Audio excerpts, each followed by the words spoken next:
What's up, good people? Mark Holmes here, and as always, I want to thank you all for watching, commenting, subscribing, and being part of the Joe Boo Sports Report. Without you guys, as well as you ladies, you know that this literally does not work.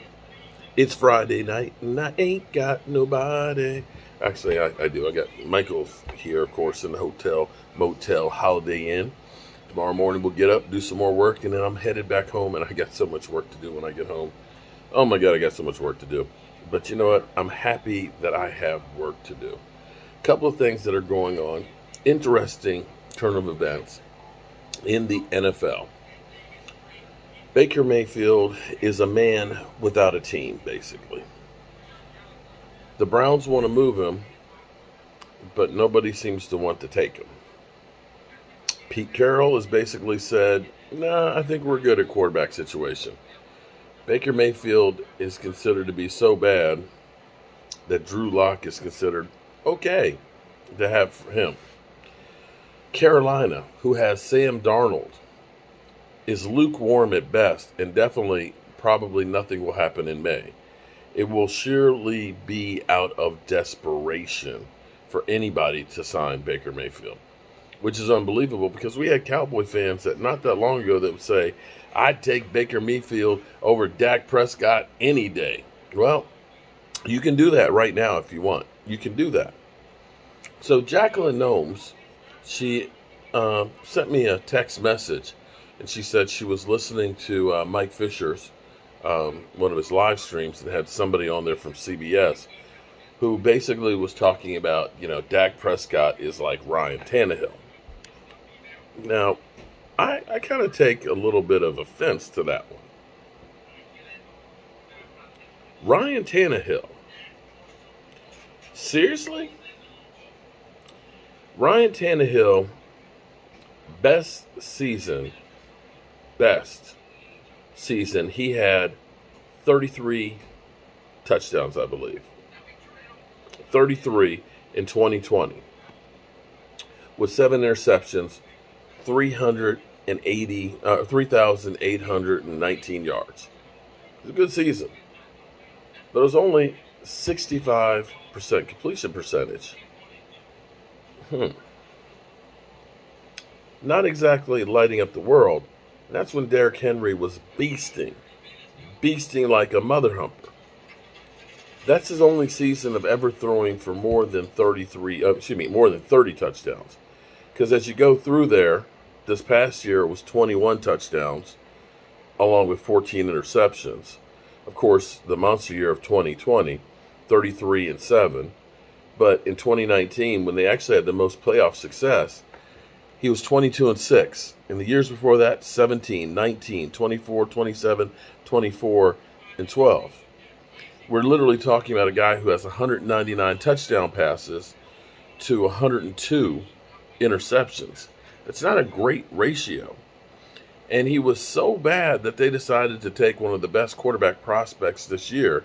And someone asked him, are you going to mentor him? Hell no, I'm not going to mentor him. This is my job. You have to look at Ryan Tanahill as a guy who's on the way out. You heard that Tennessee was actually looking to see if they could trade for Aaron Rodgers or Russell Wilson. To say that Dak Prescott and Ryan Tanahill are the same guy? Now, I will say he's 2-3 in the playoffs, but I'm not sure that you really count the playoff games that they won. Because here's the thing. 2019, Tennessee as their quarterback. They were 2-1 in the playoffs. Great record. But check this out. In those 3 games, he had a total of 369 yards. That's averaging only throwing 123 yards a game. Those were Derrick Henry's wins. Basically, by definition, that's a bus driver. That's a bus driver. In the other playoff games that he had, 2020, 165 yards passing, 1 TD, 1 interception. 2021, 1 TD, 3 interceptions, 220 yards. Ouch. A 66.7 rating. The funny thing is the way people talk about Dak is they say, oh, he can't carry a team. You know, he can't get him over the hump. I mean, we know that Zeke Elliott is not Derrick Henry. No, not Derrick Henry. That our defense wasn't Tennessee's defense. And I dare say, having the Texans and the Jags are worse than Washington and the Giants in the division. And looking at those numbers, maybe some of the people that are saying some of these things don't actually know the numbers truly of the players. Because there's no way and no how that you can look at that and say, oh, Ryan Tanahill, Dak Prescott, they're the same guy.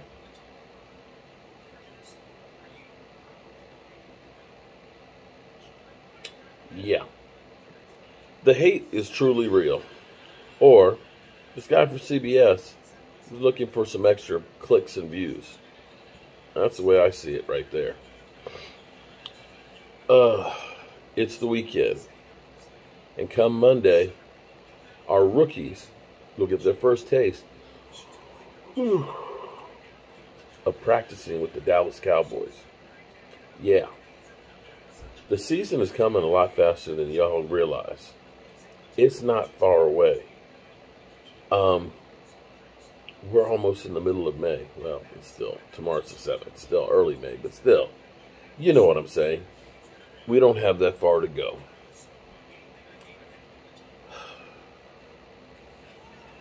I am so tired today. I have so much I want to do. And I'm working on something that will be something that'll be really, really cool. Not just for me, but for you guys as well. You know, life is full of dreams. And I'm remembering something that Des Bryant said. He said that he'd bet every dime in his bank, in the bank, so to speak. I'm trying to remember exactly what it was. He'd bet every dime in the bank. I can't remember exactly how it went. But basically, if you want to succeed, it's all in the mind. And I always say that if you don't believe that something can happen, if you don't think that you can do it, you probably won't. And that's where you must first put it out in the universe what you want to have happen.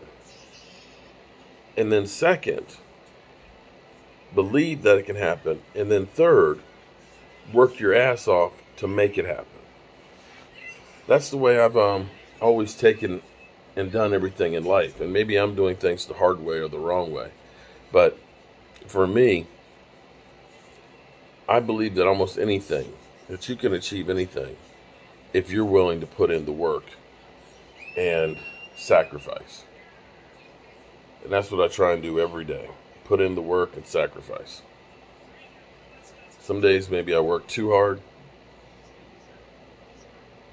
Some days I feel like I tried too hard. Today was one of those days it seemed like everything was fighting against me.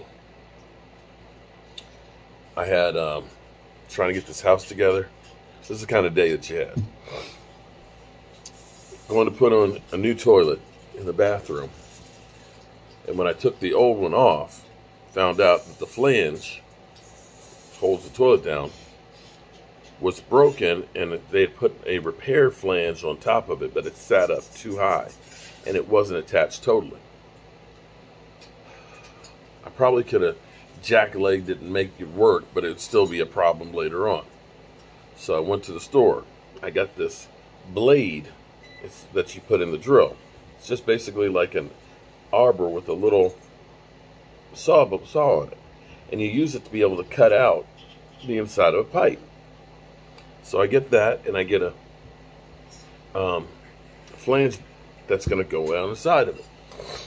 Put it in the drill, start cutting away at it. and the drill lost its grip, and the piece fell inside of it. And the pipe goes down and then turns. So I got the bright idea, I'll get a magnet, and I'll drop it down in there and get it. Go to the hardware store, I get a magnet. It's not attached to anything. So they had like a claw tool. Just, it's flexible. And when you push the thing on it, it opens up so to grab stuff. And fortunately, Jet came through, and Jet popped the light in, and he could see it. Boom, he got it out of there. Okay, cool, great. So I got that cut, got that fixed. But it was one of those days that everything you did, everything I touched, seemed like it was not as easy as it should be. That everything was just kind of like, bam. You get one thing, and you find out that it's worse than what you thought. When I opened up the floor to try and fix, what I thought was just one loose floorboard, turns out I got cracked floor joists all over the place. So I'm having to crawl underneath all of this stuff left and right and things. And it's just like one of those days that it's just like I felt like just saying, screw this, and just walking away from it. But I kept pushing it, stepped back for a minute or two, and then I would dive back into it. And eventually, it all worked out. It wasn't as easy as it should have been, but I got what I needed to do done. And then tomorrow, I need to get back on the road, back home, and I've got so much work to do in the workshop. I've got to build cabinets for this place. I need 4 new ones to go in here. And I still have some more floor to cut open and jack up. And I am whooped. But I'm thankful for what I have. I'm thankful for all the good friends that I have. And I'm thankful that I've been blessed for another day. And God willing, I'll wake up in the morning and I'll have another one. Hope all of you guys have a great night. I appreciate each and every one of you. Let me give a shout out to Catherine Morada, Wayne Zimmerman, Kathy Stearns, Linda Heatherman, Wendell Payton, and Brian Green. All of you guys have donated to help out Stuart. We're doing a road trip down to see Stuart, meet him for the first time, and help do some repair work on his house to make his house more comfortable and more livable as a thank you to his mom for all that she's doing to take care of him and things. And because it's the right thing to do. Stuart's my good buddy, and I love him. And when you love somebody, you try and do everything you can for them. With that being said, I'm going to go fall out. I'm real tired, boss. I'm real tired. I'm going to sleep now. God willing, I'll see you tomorrow. Remember, if you love somebody, make sure you tell them tonight, because you might not have the opportunity later. Peace.